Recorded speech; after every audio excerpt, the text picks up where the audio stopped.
Hey guys, this is again, catching you up in case you weren't able to be in class. We started today, last class we looked at argument in general and how it's a positive thing in the academy and college. Today we begin our work with an understanding of rhetoric. We're going to start with kind of a very fundamental baseline view of rhetoric, and from that we'll hopefully get into a much deeper understanding of it as well. So we start off by defining terms. Rhetoric, ethos, pathos, logos, and kairos. And I showed some, as people in class wrote down some answers to that, and then I showed a variety of images from a Google image search for the word rhetoric. So as you look through this, you actually see that rhetoric is often viewed as something that's kind of negative, right? Here it has a very violent edge to it.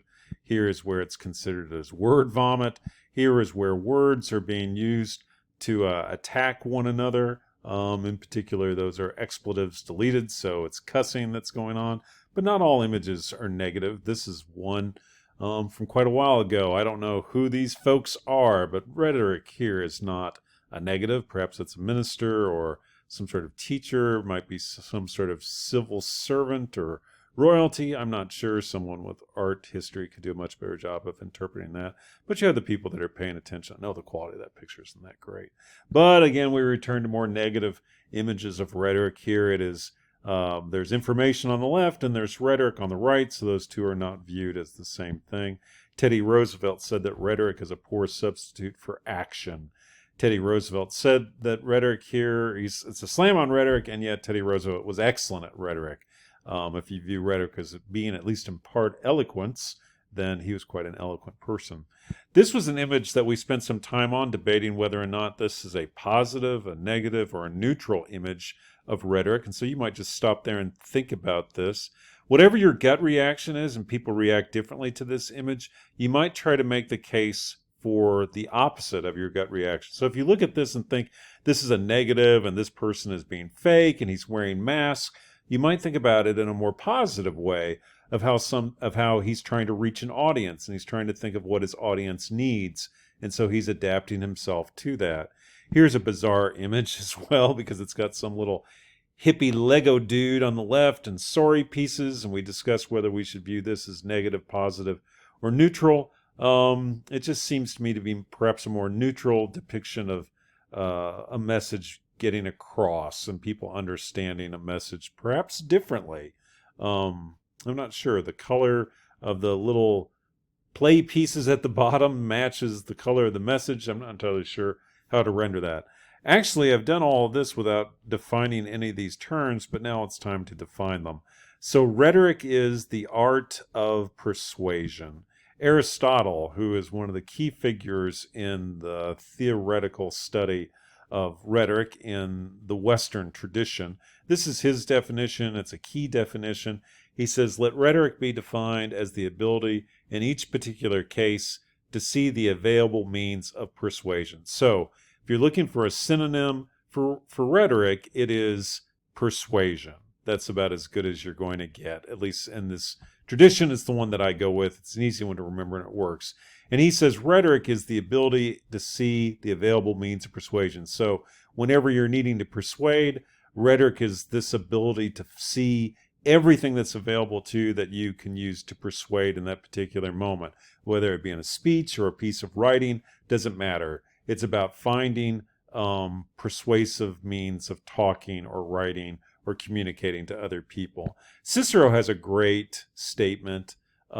He says, if you wish to persuade me, you must think my thoughts, feel my feelings, and speak my words. Rhetoric is very audience-oriented because persuasion is audience-oriented. You're trying to persuade someone else, so you've got to think like your audience thinks. That can be good, that can be bad, but that's what rhetoric is about.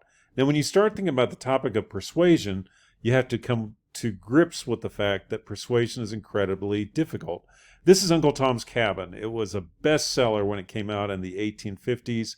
It was a factor, not the factor, but it was a factor in helping Northerners understand better and very emotionally the horrific plight of enslaved people in the American South. So Uncle Tom's Cabin among Northerners, not all Northerners, but among a good number of them, was very persuasive.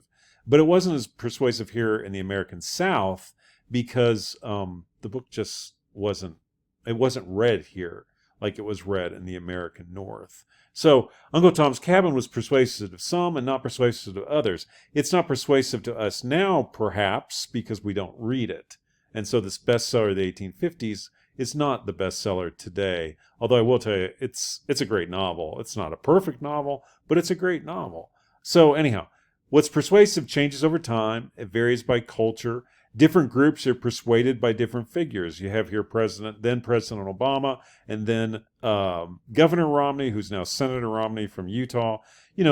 President Obama is very effective and persuasive with a certain segment of the population, and Governor Romney was very persuasive with a segment of the population.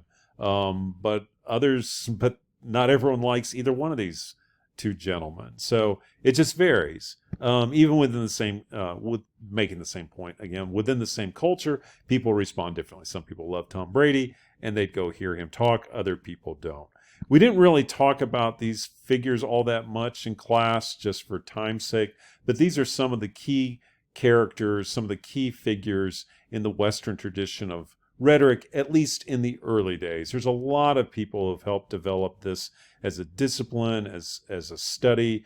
Males, females, all sorts of people from across the globe have worked this, but these are some of the key figures in the early few hundred years of the study of rhetoric. Socrates, Plato, Aristotle, the Sophists. The Sophists were a group of teachers, Cicero, and St. Augustine, who helped rescue the study of rhetoric he helped rescue it for Christianity. There would have been those people who would have thought, why bother with doing this thing? And I'm oversimplifying it, but I think he would say we shouldn't leave the devil have the best tools. And so the tools of rhetoric or persuasion were important enough that the Christian church should use them. So with that said, those are just some of the figures. You've got the idea of what rhetoric is. It's persuasion. We need to define these terms. So ethos, logos, and pathos, those are the three rhetorical appeals. And Kairos is not an appeal, but it is an important element in understanding how to persuade effectively. Ethos, logos, and pathos. Ethos is an appeal grounded in a speaker's character. Again, this is a very traditional way of looking at this. A speaker's character, a speaker's credibility, a speaker making him or herself trustworthy. Logos is an appeal that's grounded in a message's reasoning or reason. It's the logic of the argument. We oftentimes, though, also speak of it today as being logical, but those are two different things. You can have a message that every message has a logos. Every message has a logos. Every message has some overall reasoning to it. That reasoning, though, can be logical or it can be illogical, right? Those are not the same thing. Having a strongly thought out logos does not mean that your logos is logical. It could be crazy, but it would still have a reasoning to it. Pathos is the one that's grounded in the audience's emotions. And you can look here at this slide and you see how, again, this very traditional way of looking at things, if you look at the act of speaking, the act of giving a speech or a written document, what I'm going to talk about in speech, each one of these is located in a different partner in that act. And so ethos is in the speaker, logos is in the speech, the message, and pathos is in the audience. So what's happening here, we use these as analytical tools where that's what I'm asking you all to do in this particular first assignment is to analyze an ad for how it uses ethos, pathos, and logos. But actually, it's a generative thing too. Rhetoricians would look to these things to try to come up with arguments. They would look to themselves, to their ethos, to see if there was something within them that would connect with an audience and help to persuade that audience, and so on. The last one is Kairos, and Kairos is all about timing. It's all about the right timing. So in Christian theology, Kairos can refer to God's timing, and variations of the word are used throughout the New Testament, including here in Romans 5, verse 6. While we're still helpless at the right time, that's Kairos Christ died for the ungodly. So the Apostle Paul's point is that Christ came at the exact right time. That's Kairos. And that's as far as we got. So hope you guys have a good day or evening.